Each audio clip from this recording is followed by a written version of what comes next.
सल्लल्लाहु अला हबीबिही मुहम्मदिन वालिही वसल्लम। सलाम हो सैयदना मोहम्मद मुस्तफ़ा सल्लल्लाहु अलैहि वसल्लम पर और आपके आल पर। व्यूअर्स, प्लानोफिक्स के बारे में आज मैं बात करने जा रहा हूँ। प्लानोफिक्स बेसिकली एक हार्मोन है। हार्मोन का पौधे की ज़िंदगी में क्या किरदार है, इसके बारे में हमारे किसान दोस्त बहुत कम जानते हैं। हमें खादों के इस्तेमाल के लिए बहुत ज़्यादा मवाद मिलता है, रहनुमाई मिलती है, लेकिन इस बारे में भी आपने देखा होगा कि मैंने बड़ा वादे अंदाज में खादों की क्लासबंदी की। मैंने बताया कि कौन सी खादें ज़मीन में इस्तेमाल करनी है, कौन सी फर्टिगेट करनी है और कौन सी खादें फोलियर इस्तेमाल में लेकर आनी है। लेकिन हार्मोन के बारे में मेरे किसान दोस्त बिल्कुल नहीं जानते हैं। तो सबसे पहले मैं आपसे रिक्वेस्ट करूंगा कि मेरे चैनल को सब्सक्राइब कीजिए और मेरी वीडियो को लाइक और शेयर जरूर कीजिएगा। आज प्लानोफिक्स के बारे में मैंने खुसूसी तौर पर यह वीडियो इसलिए बनाई है, हमारे आम के बागात जितने भी हैं वो बड़ी बुरी तरह से मुतासर हो रहे हैं, उनमें फल का केरा बड़ी शिद्दत से आता है। उसकी बेसिक वजह एक्चुअली इथिलीन की एक्टिवेशन। इथिलीन जो है वो बहुत ज्यादा पैदा होना शुरू हो जाती है, जिसकी वजह से फल का केरा हो जाता है। हार्मोन्स की मुख्तलिफ इकसाम है, जैसे कि जिब्रेलिक एसिड है जिसे GA3 बोला जाता है, नेफ्थलीन एसिटिक एसिड है, एब्सिसिक एसिड है, इस तरह ऑक्सिन्स हैं, साइटोकाइनिन्स हैं। ये मुख्तलिफ हार्मोन हैं जो हमारे पौधे के पूरे सिस्टम को कंट्रोल करते हैं। जिस तरह हम अपने दिमाग से सोचते हैं, पौधे अपने सारे अमूर जो है या फंक्शंस जो है वो हार्मोन की मकदार के मुताबिक सारा अंजाम देते हैं। मिसाल के तौर पर अगर एब्सिसिक एसिड बढ़ जाएगा तो पौधा जो है अपना फल नीचे गिरा देगा। पौधे की नोकदार हिस्से जहां उसकी ग्रोथ हो रही होती है वहां ऑक्सीजन जो है वो ज्यादा हो जाए तो पौधे की ग्रोथ बड़ी अच्छी हो रही होती है। खादों का भी बड़ा रोल है कि जिस तरह हम खाद्य फराहम करते हैं तो हार्मोन्स पैदा होते हैं। जिंक का बड़ा किरदार है। अगर जिंक की कमी आ जाएगी तो हार्मोन्स जो है वो अच्छी मकदार में पैदा नहीं हो सकेंगे। ये बायर का एक प्रोडक्ट है, इसमें अल्फा नेफ्थलीन एसिटिक एसिड होता है। तो ये खुसूसी तौर पर आपको पता होना चाहिए कि ये फल के केरे को रोकता है। अब कपास के जितने भी काश्तकार हैं, आपने देखा होगा कि फल बड़ी बुरी तरह से मुतासर होता है। गुड्डी पे जैसे ही पौधा आता है उसके बाद फूल का घेरा शुरू हो जाता है। तो उसकी वजह क्या है कि उसमें ये हार्मोन जो है ये इम्बैलेंस हो चुके होते हैं। तो ये बायर का एक ऐसा प्रोडक्ट है जिसमें अल्फा नेफ्थलीन एसिटिक एसिड है, जिसे हमारे आम के काश्तकार इस्तेमाल कर सकते हैं। सिट्रस यानी तरशावा बागात के जितने भी हमारे जिम्मेदार हैं उनको पता होना चाहिए कि अल्फा नेफ्थलीन एसिटिक एसिड उनके लिए कितना अहम है। जिस तरह हमें पता है कि बोरान जो है वो फल का केरा उसको कंट्रोल करता है। मैंने इस पे एक वीडियो भी बनाई है। अब फल के केरे की 12 वजूहात होती हैं। देखें, ये एक हकीकत है कि ये हमारे मुल्क में जो फसलें हैं, कपास की फसल है, आम की फसल है, तरशाबा बागात हैं, अमरूद है, सेब है, इनमें जितना भी फल का केरा जो अब तक हमारे मुशाहदे में है वो ज्यादा बुरान की कमी से आ रहा होता है। लेकिन एक ही तरफ हम अपना रुख या किबला नहीं कर सकते। हमें पता होना चाहिए कि फल के केरे की 12 वजूहात है, जिस पर एक अलग वीडियो मेरी मौजूद है। इसके बाद हमें अपने पैदावारी प्लान में हार्मोन्स को भी ऐड करना होगा। हमें GA3 और नेफ्थलीन एसिटिक एसिड इनका स्प्रे लाजमी करना होगा। नेफ्थलीन एसिटिक एसिड जो है ये बड़ा एक अहम किरदार है इसका। ये पौधा एक हार्मोन है, ये हमारे मुल्क में बायर के प्रोडक्ट में मौजूद है। इसको हम स्प्रे करके अपनी फसल में फल के घेरे को बेहतरीन अंदाज से कंट्रोल कर सकते हैं। इससे एक और बड़ा फायदा क्या होता है कि फल बड़ा जानदार होता है। जब पौधे में हार्मोन अच्छी मकदार में दस्तयाब होंगे, पौधे का दिमाग या जहनी तवाज़ुन जब सही होगा तो डेफिनेटली वो खुराक को बेहतरीन तरीके से इस्तेमाल कर सकेगा। जब पौधे के हार्मोन इम्बैलेंस हो जाएंगे, उनमें तवाज़ुन नहीं रहेगा और वो एक पागल इंसान की तरह काम करना शुरू कर देगा, तो फिर ये शर्तिया बात है कि वो अपनी खुराक को सही तरीके से फल की तरफ मुंतकिल नहीं कर सकेगा।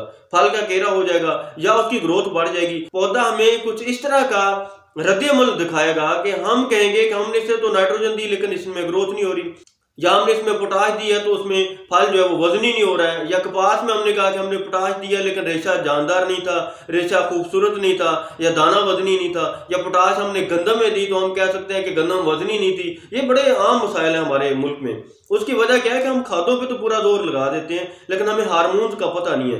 तो आज की वीडियो का एक खुसूसी और बुनियादी मकसद यह है कि हमें कम अज कम नेफ्थलीन एसिटिक एसिड का पता हो, हमें कम अज कम जिब्रेलिक एसिड के बारे में पता हो, हमें कम अज कम एब्सिसिक एसिड के बारे में पता हो, हमें पता हो कि ऑक्सीजन का क्या रोल है, हमें पता हो कि साइटोकाइनिन्स का क्या रोल है। आज की वीडियो का मेरा महवर तो नेफ्थलीन एसिटिक एसिड ये एक मुस्तनद सोर्स है। GA3 का बहुत मुस्तनद सोर्स हमारे मुल्क में मौजूद नहीं है। हिंदुस्तान में हर अच्छी से अच्छी कंपनी अच्छे से अच्छा GA3 या जिब्रेलिक एसिड फराहम करती है, लेकिन हमारे मुल्क में GA3 जो है इसका कोई मुस्तनद सोर्स नहीं है, इसलिए मैं ज्यादा फोकस GA3 पे नहीं कर रहा। और मेरी आज की वीडियो का जो महवर है जिसमें मैं बताना चाह रहा हूँ वो सिर्फ और सिर्फ नेफ्थलीन एसिटिक एसिड है, और बायर के प्रोडक्ट में भी अल्फा नेफ्थलीन एसिटिक एसिड है।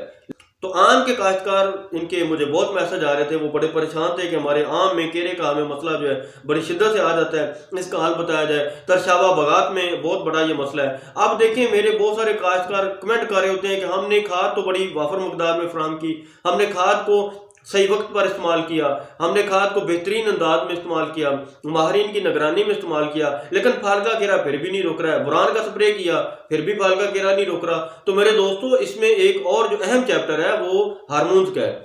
असल में पौधे का दिमाग जो है या पौधे का सोचने का निज़ाम जो है वो हार्मोन पर इन्हिसार करता है। देखिए, खुराक मेरे जिस्म के लिए बहुत ज़रूरी है। हर इंसान खुराक खाएगा तो ही वो जिंदा रह सकेगा, लेकिन अगर उसका ज़हनी तवाज़ुन दुरुस्त नहीं होगा तो वो खुराक उसके किसी काम की नहीं है या उसको रद्द-ए-अमल सही नज़र नहीं आएगा। अगर पौधे को हम खुराक बेहतरीन वक्त पर दे देते हैं, मुतवाज़न दे देते हैं, खादों के बारे में हमारी मुकम्मल रहनुमाई जब हो जाती है तो उसके बावजूद भी हमें अच्छा रिजल्ट इसलिए नहीं मिलता, उसमें हार्मोन का तवाज़ुन जो है वो दुरुस्त नहीं होता। तो अपनी फसल पर हार्मोन का स्प्रे लाजमी किया करें। एब्सिसिक एसिड पौधे में कुदरती तौर पर बढ़ जाता है, क्योंकि खुराक की किसी कमी की वजह से, हमारी कोताही की वजह से ये एक नेचुरल फैक्टर है कि एब्सिसिक एसिड तो बढ़ जाएगा। अब एब्सिसिक एसिड बढ़ जाएगा तो फाल का घेरा हो जाएगा। इसको कंट्रोल करने के लिए, इस पर काबू पाने के लिए हमें पता होना चाहिए कि हमारे पास दो हथियार हैं, एक जिब्रेलिक एसिड है, एक नैफ्थलीन एसिटिक एसिड है। तो नैफ्थलीन एसिटिक एसिड बाहर में आपके पास मैंने प्रोडक्ट आपको दिखा दिया है, स्क्रीन पर आप देख रहे हैं। प्रोडक्ट के बारे में वजाहत भी बता दी है, एक मुस्तनद सोर्स है, इसको आप अपने प्लान में लेकर आए। एक यहाँ पर और भी मैं करेक्शन कर दूं, हमारे कभी कभी कंपनी वाले लोग भी लोगों को थोड़ा गलत गाइड कर रहे होते हैं, जिसकी वजह से हमारे किसान जो है वो परेशान हो जाते हैं। इस वक्त कंपनीज ने अमाइनो एसिड पे पूरा फोकस किया हुआ है। किसान के साथ जब मैं हार्मोन की बात करता हूँ तो वो अमाइनो एसिड के बारे में सोचते हैं, टिकामेन मैक्स के बारे में पूछते हैं, इदा बयान के बारे में पूछते हैं, सी मैक्स के बारे में पूछते हैं। ये हार्मोन्स नहीं है, ये अमाइनो एसिड हैं। अमाइनो एसिड एक अलग चीज है। अमाइनो एसिड खुराक का हिस्सा है, ये प्रोटीन बनाएंगे। प्रोटीन बनेगा तो पौधे में खुराक बनने का अमल शुरू हो जाएगा।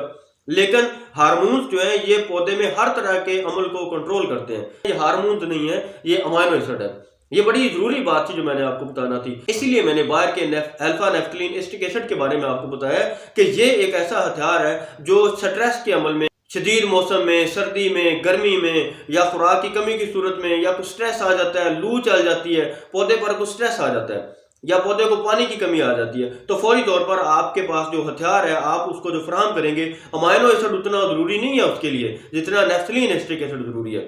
तो ये आप अपनी कपास की फसल में, आम की फसल में, तरशावा बगात में, खुबानी में, नाशपाती में, आड़ू में, जितने भी आपके फलदार पौधे हैं इन पर ये लाजमी आप स्प्रे किया करें। इसके 2 से 3 स्प्रे नहीं बल्कि 4 से 5 भी अगर आप स्प्रे कर लेते हैं इसका आपको कोई नुकसान नहीं होगा, क्योंकि ये इतनी बड़ी मकदार नहीं है जो हम फराहम कर रहे हैं। खादों के साथ साथ आपको अमाइनो एसिड का तो पता है, लेकिन हार्मोन्स के बारे में कोई भी बात नहीं करता है। तो मेरी आज की वीडियो का खुसूसी मकसद ये था कि हार्मोन्स के बारे में मैं अपने किसानों को बताऊं। 5 अक़साम के हार्मोन हैं जिनका मैंने जिक्र किया है। एक नैफ्थलीन एसिटिक एसिड है, एक जिब्रेलिक एसिड है, एक एब्सिसिक एसिड है, एक ऑक्जेन्स है, एक साइटोकाइनेंस है। इनमें नैफ्थलीन एसिटिक एसिड आपको फल के केरे में या फूल के केरे में या गुड्डी के केरे में, कपास में, आम में, तरशावा बगात में आपकी मदद कर सकता है। एक बहुत ही अच्छी वीडियो इंशाल्लाह आपके लिए साबित होगी। मैं उम्मीद करता हूँ कि इससे आप सीख पाएंगे, क्योंकि मेरी कोशिश है कि हमारे किसान जो है इनके पास टेक्नोलॉजी हो, इनके पास इल्म हो। प्रोडक्ट मैंने आपकी स्क्रीन पे दिखाया है, इसको कम से कम, कपास की फसल को तो इसके कम से कम 2 स्प्रे आप लाजमी किया करें, आम पे कम से कम 3 स्प्रे इसके लाजमी करें, तरशावा बगात में कम से कम 2 स्प्रे इसके लाजमी करें। अल्लाह ताला आपका हामी नासर हो। अल्लाह ताला मेरे तमाम किसान दोस्तों को तरक्की याफ्ता काश्तकार बनाए, मेरे पाकिस्तान में ज़राअत तरक्की करे। अल्लाह करे कि वो वक्त जल्दी आए कि हमारे मुल्क में सब्ज़ इनकलाब आए। ज़राअत या जो हमारे मुल्क की मईशत को और हमारी मुल्क की किस्मत को, तकदीर को बदल सकती है। पाकिस्तान जिंदाबाद। वस्सलाम।